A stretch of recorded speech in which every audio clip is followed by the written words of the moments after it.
mà ṣe o, akẹ́kọ̀ọ́ ètò ìlera kan ṣekupa ara rẹ̀ lẹ́yìn tó Fidiremi Ninu Eto Idanwo Leekeji. Ìjọ CAC tako ọ̀rọ̀ Biodun Fatoyinbo tó sọ pé Joseph Babalola kò lówó lọ́wọ́. Fatoyinbo tọrọ àforíjì lórí ọ̀rọ̀ tó sọ jáde. Lóòótọ́ ni awakọ̀ ńlá iléeṣẹ́ wa gbá àbúrò Phyna BBNaija Dangote ló padà sọ̀rọ̀ jáde síta bẹ́ẹ̀.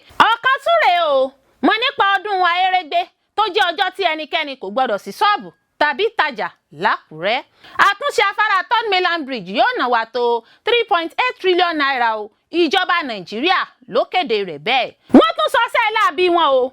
Àwọn agbébọn tún ṣèkọlù sílùú Kwara lẹ́ẹ̀kejì. Àwọn olùgbé-ìlu sá kúrò nílùú nínú ìbẹ̀rùbojo.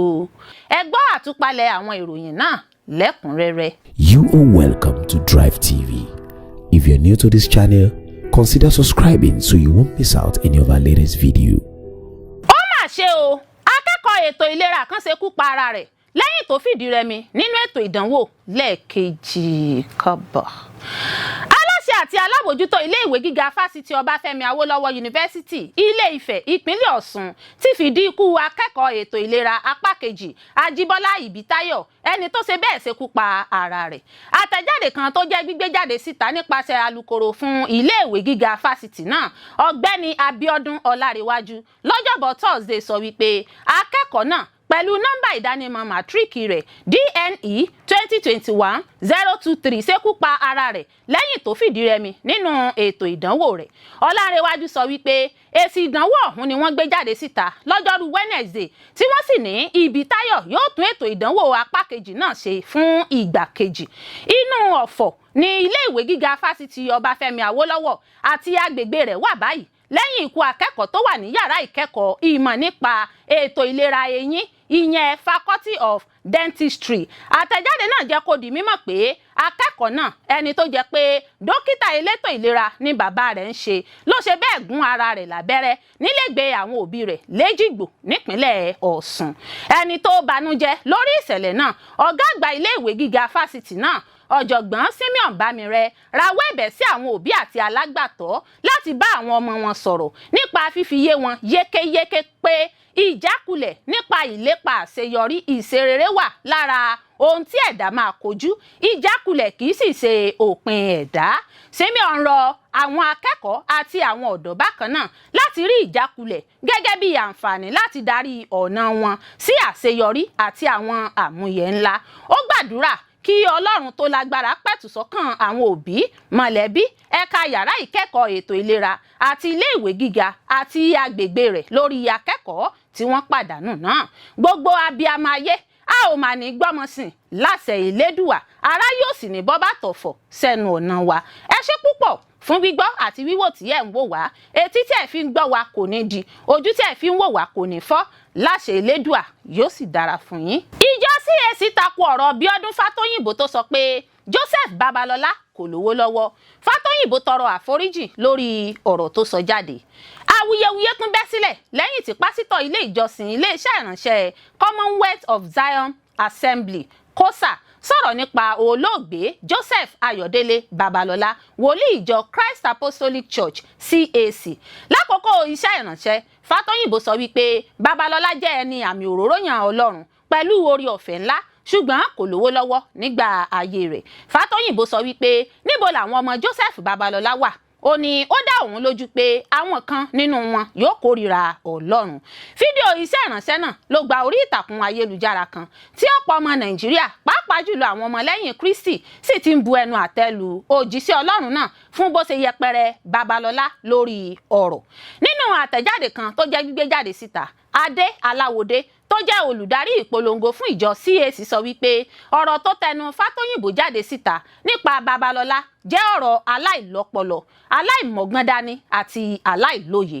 Aláwọdé sọ wípé gbígbé àṣeyọrí iṣẹ́ ìránṣẹ́ ohun tẹ̀mí sẹ́gbẹ̀ẹ́ ohun titara tí í ṣe ọ̀rọ̀ jẹ́ àìlóye Bíbélì.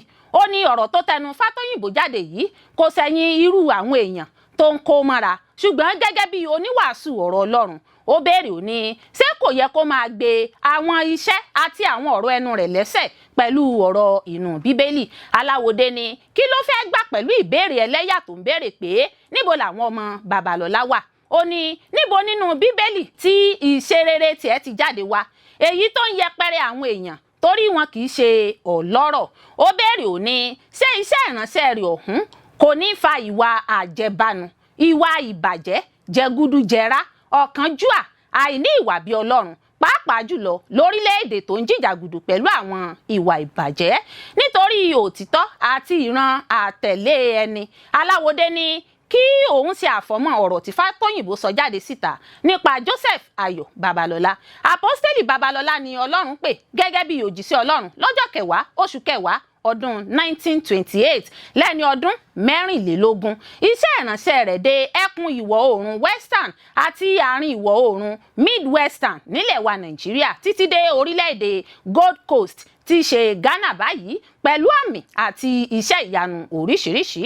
Alábùkún òjíṣẹ́ Ọlọ́run ni ṣùgbọ́n kì í ṣe nípa títara, kò sì ní ìwà ìjẹbánu. Ó fi ilé fáwọn ilé ìjọsìn, ó ṣàtìlẹ́yìn fètò ẹ̀kọ́ ọ̀pọ̀lọpọ̀ èèyàn, ó bọ́ àwọn tálákà, ó sì gbé ìgbé ayé ìfaraẹnijìn. Ó kọ́ ọ̀pọ̀ àwọn èèyàn mọ́ra lábẹ́ ààbò rẹ̀ ju àwọn ọmọ bíbí inú rẹ̀ gan lọ.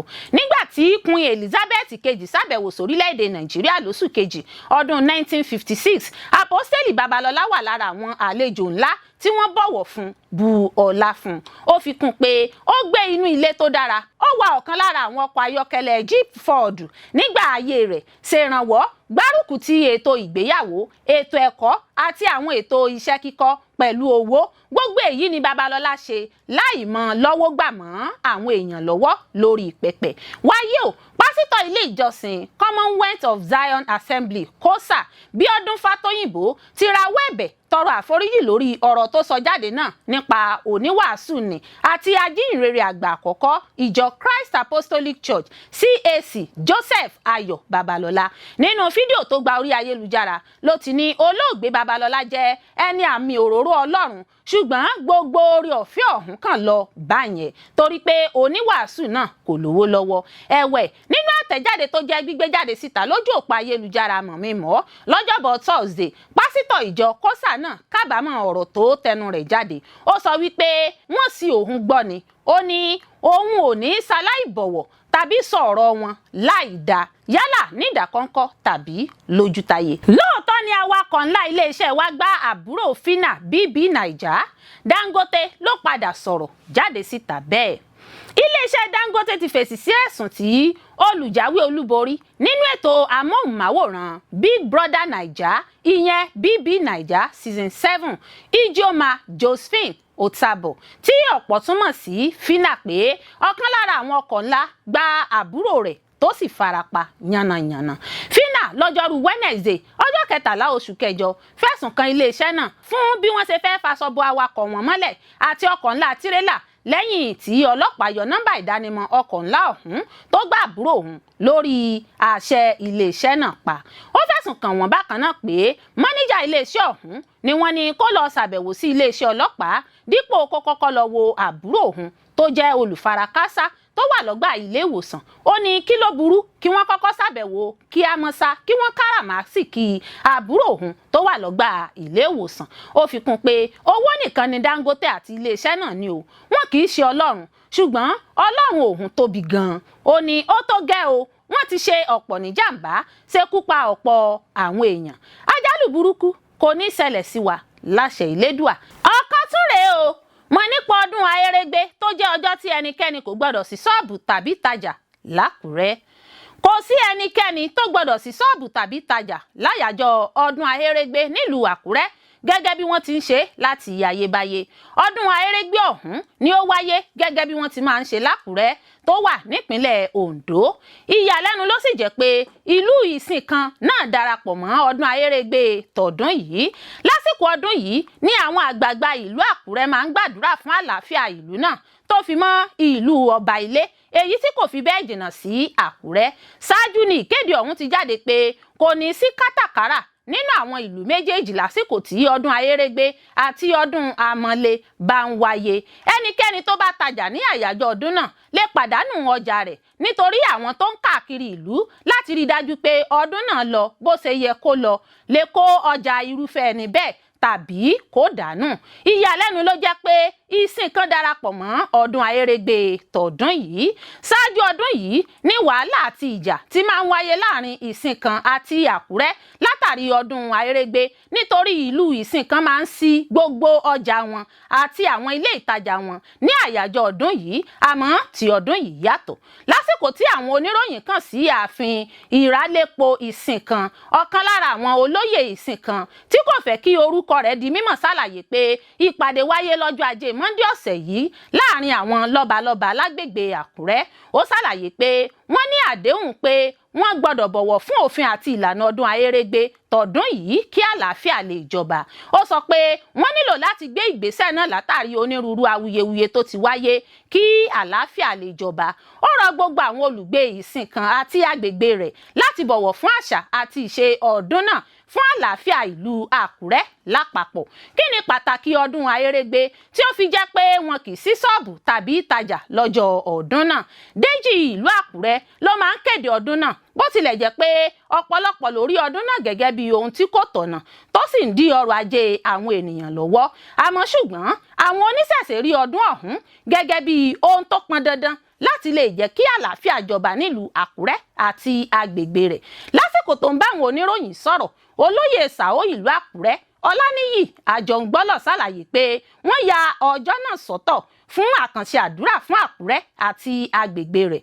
Ó ní wọ́n ń ṣe ọdún náà ní ìbámu pẹ̀lú àṣà àti ìṣe ìlú Àkúrẹ́. Olóyè Ṣàó sọ pé wọ́n ya àyájọ́ ọjọ́ náà sọ́tọ̀ láti gbàdúrà fún Àkúrẹ́ kí wàhálà tàbí àkọlù kankan má ṣe ṣẹlẹ̀. Ó wá rọ gbogbo olùgbé Àkúrẹ́ láti ṣe ọdún ọ̀hún ní ìbámu pẹ̀lú gbogbo àṣà àti ìṣe Àkúrẹ́ kí àlàáfíà lè jọba. Àtúnṣe afárá Third Mainland yóò ná wa tó 3.8 trillion naira o. Ìjọba Nàìjíríà ló kéde rẹ̀ bẹ́ẹ̀.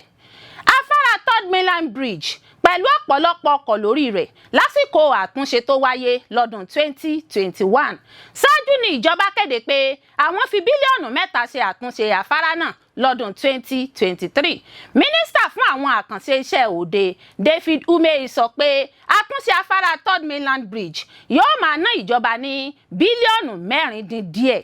Nígbà tó ń sọ̀rọ̀ níbi ìpàdé ìgbìmọ̀ aláṣẹ Nàìjíríà nílùú Àbújá, Umehi ṣàlàyé pé àwọn òpó tó gbé afárá náà dúró lábẹ́ omi ti yìnrìn tán nítorí àìsí àmójútó fún ọ̀pọ̀lọpọ̀ ọdún àti bí àwọn kan ṣe ń wa erùpẹ̀ lọ́nà àìtọ́, àgbàrá àti bí ogbó ṣe ń bá àwọn èròjà tí wọ́n fi ṣe wọ́n. Umehi sọ pé ọdún 2019 ní àyẹ̀wò àti ìwádìí ìjìnlẹ̀ ti kọ́kọ́ wáyé láti mọ nǹkan tó ń ṣẹlẹ̀ ní ìsàlẹ̀ omi ìyẹn lábẹ́ afárá náà, tí wọ́n sì rí i pé ọ̀pọ̀lọpọ̀ wàhálà ìyọnu ló ti bá afárá náà. Mínísítà ọ̀hún ṣàlàyé pé ìjọba kọ́kọ́ ti ń gbèrò láti tún afárá náà ṣe, èyí tí yóò ná wọn ní 3.8 trillion naira. Àmọ́ ṣáájú ni ìjọba ti buwọ́lu 6.3 billion naira fún àtúnṣe afárá náà lọ́dún 2023 tí wọ́n sì ti pa á fún ọ̀pọ̀lọpọ̀ oṣù láti ṣe àtúnṣe rẹ̀ nígbà náà. Gẹ́gẹ́ bí wọ́n ti ṣe fìdí rẹ̀ múlẹ̀, wọ́n ní ìgbà àkọ́kọ́ kọ́ nìyí tí wọn yóò ṣe àtúnṣe afárá yìí. Lọ́dún 2020 sí 2021, oṣù bíi 8 ni wọ́n fi ti afárá náà pa fún àtúnṣe. David Umehi fi kún ọ̀rọ̀ rẹ̀ pé agbaṣẹ́ṣe 7 ni àwọn ti buwọ́lù láti lọ ṣe ìwádìí fínífíní kí wọ́n ó sì tún ṣe àtúpalẹ̀ iye tí ìkọ̀ọ̀kan wọn rò pé àwọn lè fi parí àtúnṣe tàbí kíkọ́ afárá tuntun. Ó ní àwọn nǹkan tí àwọn bá pàdé lára afárá Third Mainland Bridge kò yàtọ̀ sí ti Qatar Bridge tí òun náà wà nílùú Èkó. Ní ti afárá náà, ó ní àwọn agbaṣẹ́ṣe sọ pé ó ti bàjẹ́ kọjá àtúnṣe, tí iléeṣẹ́ Julius Berger tí wọ́n ní kó wò ó sì sọ pé 359 billion naira ni yóò sọ afárá náà di tuntun. Nítorí náà kò sí pé à ń fi falẹ̀, ó sì ti hàn dájú pé kíkọ́ afárá míì dínwó ju ṣíṣe àtúnṣe Third Mainland Bridge èyí tó wà nílẹ̀ lọ. Ní ìbámu pẹ̀lú òǹtẹ̀ ìgbìmọ̀ aláṣẹ ìjọba yóò gbé ìpolówó síta fún àwọn iléeṣẹ́ tó bá fẹ́ sowọ́pọ̀ pẹ̀lú ìjọba láti gbọ́ bùkátà àwọn àkànṣe iṣẹ́ náà, tí wọn ó sì tún jíròrò pẹ̀lú àwọn iléeṣẹ́ ayánilówó nílẹ̀ òkèèrè. Ọdún 1990 ni wọ́n ṣí afárá Third Mainland Bridge fún lílò lẹ́yìn ọ̀pọ̀lọpọ̀ ọdún tí wọ́n fi kọ́ ní abẹ́ ìṣèjọba ológun Ibrahim Babangida. Afárá náà gùn tó ìwọ̀n kìlómítà 11, òun sì ni afárá tó gùn jùlọ tó so erékùṣù Èkó mọ́ àwọn agbègbè yòókù nílẹ̀ wa Nàìjíríà. Wọ́n tún sọ sẹ́ẹ̀lá bí wọn o. Àwọn agbébọn tún ṣèkọlù sílùú Kwara lẹ́ẹ̀kejì. Àwọn olùgbé-ìlú sá kúrò nílùú nínú ìbẹ̀rùbojo. Àwọn afurasí agbébọn ṣèkọlù sílùú Látàwòrò níjọba ìbílẹ̀ Edu nípínlẹ̀ Kwara. Lọ́rọ̀ bá di bó lọ yá mi. Èyí tó mú kí àwọn olùgbé-ìlú sá àsálà fún ẹ̀mí ara wọn fún ààbò. Èyí jẹ́ ìkọlù agbébọn lẹ́ẹ̀kejì níjọba ìbílẹ̀ náà láàrin ọjọ́ kan ṣoṣo. Ẹnìkan tó bá àwọn akọ̀ròyìn sọ̀rọ̀ sọ wípé ìkọlù tuntun náà ju ìlú náà sínú ìpayà ìbẹ̀rùbojo pẹ̀lú bí àwọn ará abúlé ṣe ń fi ilé wọn sílẹ̀ nínú ìbẹ̀rùbojo. Gẹ́gẹ́ bí ìròyìn tó tẹ̀ wá lọ́wọ́, a kò lè fìdí iye àwọn olùfarakásá tí wọ́n jí gbé sá lọ ní pàtó múlẹ̀. Èyí kì í ṣe ìgbà àkọ́kọ́ tí àwọn agbébọn yóò ṣèkọlù sílùú Látàwòrò. Lọ́gbọ̀njọ́ oṣù kẹjọ, àwọn afurasí agbébọn ṣèkọlù sáwọn abúlé mẹ́ta, Gádà, Látàwòrò àti Kókódókò níjọba ìbílẹ̀ Edu, tí wọ́n sì ṣe ọ̀pọ̀ àwọn olùgbé ìlú léṣe àti àwọn ikọ̀ fìjìláńtẹ́ ìbílẹ̀. Ìṣẹ̀lẹ̀ ìkọlù wàhálà rògbòdìyàn àwọn agbébọn yìí ní ọ̀pọ̀ àwọn èèyàn ti ń ṣàròyé lé lórí káàkiri ẹkùn àríwá àti gúúsù ìpínlẹ̀ Kwara. Àwọn ìlú tó wà láwọn agbègbè yìí ló ń kojú àwọn agbésùmọ̀mí lójoojúmọ́. Agbẹnusọ fún iléeṣẹ́ ọlọ́pàá ìpínlẹ̀ Kwara, SP Adétóhùn Èjìrẹ́ Adéyẹmí, kò tí ì gbé àtẹ̀jáde kankan jáde síta nípa ìṣẹ̀lẹ̀ ìkọlù tuntun yìí. Láìpẹ́ yìí ní ìròyìn jáde pé àwọn afurasí agbésùmọ̀mí ṣèkọlù sílùú Lẹ́mà níjọba ìbílẹ̀ Edu nípínlẹ̀ Kwara lọ́jọ́bọ̀ Thursday, ṣekúpa ẹnìkan tí wọn kò dámọ̀ tí wọ́n sì jí àwọn èèyàn méjì míì gbé sá lọ. Ìṣẹ̀lẹ̀ ọ̀hún ló wáyé lójúmọmọ ọjọ́ náà, èyí tó sọ ìlú náà sínú ìpayà ìbẹ̀rùbojo. Àwọn olùgbé ìlú ṣàlàyé pé àwọn aṣèkọlù ọ̀hún ni wọ́n gbàgbọ́ pé wọ́n sì ń fara pamọ́ láàrin inú ìlú náà lágbègbè ọ̀hún, èyí tó ń pè fún ìdásí àwọn àjọ elétò ààbò ní kíámọ́sá ṣáájú kí wàhálà míì tó tún bẹ́ sílẹ̀. Ìpínlẹ̀ Kwara ló ti ń kojú ìṣẹ̀lẹ̀ ìjínigbé ojoojúmọ́ àti gbígba owó ìtanràn ìdólẹ̀mí láwọn oṣù díẹ̀ sẹ́yìn, pàápàá jùlọ láwọn apá ẹkùn àríwá àti gúúsù ìpínlẹ̀ náà. Lọ́jọ́ 13 oṣù kẹjọ ọdún yìí, àwọn agbésùmọ̀mí tó ṣèkọlù sí ẹkùn àríwá Kwara sínú ìbọn bolẹ̀ ṣáájú kí wọ́n tó jí àwọn olùgbé ìlú 4 gbé sá lọ lábúlé Gamalegi ní Láfíàgì Emirate nípínlẹ̀ Kwara lákòókò ìrédìí òru lọ́jọ́ Ìṣẹ́gun Tuesday. Ìkọlù yìí kún bí ìṣẹ̀lẹ̀ ìjínigbé ṣe ń peléke sí gẹ́gẹ́ bí ìgbésùmọ̀mí nípínlẹ̀ náà. Gẹ́gẹ́ bí ìròyìn tó tẹ̀ wá lọ́wọ́, ọjọ́ 4 sẹ́yìn ní àwọn afurasí ajínigbé ṣèkọlù sí baba ńlá níjọba ìbílẹ̀ Ìfẹ́lódùn nípínlẹ̀ Kwara, ṣekúpa èèyàn 2 tó fi mọ́ ọlọ́pàá kan. A ò ní bọ́ sọ́wọ́ àpọmọlẹ́kúnjayé o, lọ́lá Elédùà. Ẹ ṣé púpọ̀ fún gbígbọ́ àti wíwò tí ẹ̀ ń wò wá. Ojú tí ẹ̀ fi ń wò wá kò ní fọ́, etí tí ẹ̀ fi ń gbọ́ wá kò ní di. Láṣẹ Adẹ́dàá yóò sì dára fún yín.